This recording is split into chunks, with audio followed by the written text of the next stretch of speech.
Hello বন্ধুরা, আজকে কিন্তু আমরা নিয়ে চলে আসছি তোমাদের জন্য একদম খুব সহজ সরল ভাবে বুঝিয়ে দিব। এই যে সাজেশন তোমরা কিন্তু থাম্বনেইলে দেখে অবশ্যই ক্লিক করেছো, আমি ভালো করে জানি। তো এই যে সম্পাদ্য সম্পাদ্য তোমাদের একদম এর বাইরে আসবে না, শুধু খালি দ্বিতীয় পর্যায়ক্রমিক মূল্যায়নে না, ফাইনালেও। ঠিক আছে, তাহলে চলো আমরা চট জলদি দেখে নেব আজকে তোমাদের এই সাজেশনের সম্পাদ্যের একদম 100% এর বাইরে কিন্তু আসবে না। আমি একটু হয়তো তোমাদের জন্য একটু বেশি দিয়ে দিয়েছি বলবে তোমরা, কিন্তু দেখো এগুলো একদম সহজ সরল এগুলো। ঠিক আছে, তো দেখো কোষে দেখি 13, এটা কি ত্রিভুজের অঙ্কন করা যে তোমাদের সম্পাদ্যগুলো আছে সেগুলোর মধ্যে। দেখো তোমাদের প্রশ্ন আসবে কিন্তু দুটো চ্যাপ্টার থেকে, তার মধ্যে একটা চ্যাপ্টারের যে কোনো একটা প্রশ্ন দিবে, সেটা ত্রিভুজ থেকে হতে পারে, চতুর্ভুজ থেকে।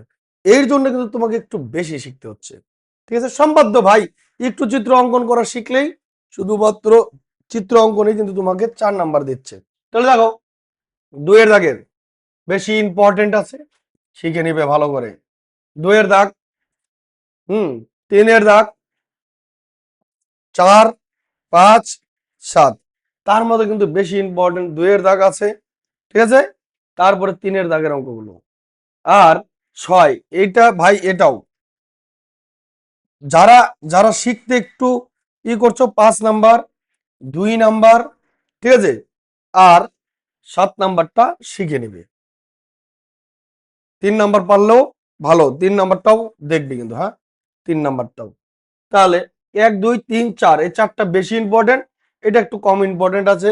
যারা শিখতে চাও তারা সবগুলোই শিখে নিও। তাহলে চলো আমরা নেক্সট অঙ্ক একবার দেখে নিচ্ছি। ঠিক আছে, নেক্সট অঙ্কগুলোতে কিন্তু আমরা চতুর্ভুজের কি যাব, চতুর্ভুজের। তাহলে দাঁড়াও দেখে নেব। এইখানেও দেখো আমি ওই একই রকম 5টা 6টা অঙ্ক দিয়েছি এখানে। ঠিক আছে, কিন্তু চতুর্ভুজের এই সমস্ত অঙ্কগুলো তোমাকে কিন্তু ভালো করে দেখতে হবে। তার মধ্যে তোমাকে ভালো করে দেখতে হবে 1 নাম্বারটা, খুব ইম্পর্টেন্ট। ঠিক আছে, 2 নাম্বার, 3 নাম্বার, 4 নাম্বার, 5 নাম্বার, এই হচ্ছে 8 নাম্বার। 8 নাম্বারটা যদিও অতটা ইম্পর্টেন্ট না, কিন্তু শিখে যাবে। আর এই যে এখানে যে যতগুলো দিলাম ভাই, কিছু করার নেই, এগুলো সব তোমাকে শিখতে হবে। এই সম্পাদ্য যদি তোমার সম্পাদ্যে 4-এ 4 নিতে চাও, দেখো আমি একদম খুব কম করে বলবো স্যার 2টা 3টা করলে তো আর 100% কমন আসবে না ভাই, সেটা এক একটা স্কুলের জন্য অবশ্যই হবে। কিন্তু কিন্তু যদি আমি বানাচ্ছি এটা পুরো পশ্চিমবঙ্গ ছাত্রছাত্রীদের জন্য, পুরো পশ্চিমবঙ্গের, আমি 2-একটা স্কুলকে কমন ধরে আমি বানাতে পারি না। এর জন্য আমাকে আমাকে বেশি ভালো করে বলতে হবে যতগুলো আসার চান্সেস আছে। আমি এগুলো কিন্তু উইদাউট রিসার্চ করে বলিনি, এইগুলোর বাইরে আসবে না স্যার সবগুলোই তো দিয়ে দিলেন বইয়ের। না ভাই, সবগুলো না বইয়ের, দেখ কিছু না কিছু কম অবশ্যই আছে, কিন্তু বেশি ইম্পর্টেন্ট কোনগুলো সেগুলো কিন্তু আমি তোমাদেরকে বলে দিলাম। তাহলে তোমাকে 5 নাম্বারটাও শিখতে হবে।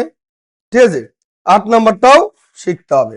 তাহলে দেখো বললাম কি মাত্র 2টি প্রশ্ন আসবে, 2টি প্রশ্নের মধ্যে তোমাকে, ঠিক আছে, সরি 2টা চ্যাপ্টার আসবে, এই 2টা চ্যাপ্টারের মধ্যে যে কোনো একটা চ্যাপ্টার অঙ্ক দিয়ে দিতে পারে, সেটা চতুর্ভুজের দিতে পারে, এটা চতুর্ভুজ, আবার ত্রিভুজের দিয়ে দিতে পারে। এই জন্য তোমাকে ভালো করে দুটাই শিখতে হবে কিন্তু।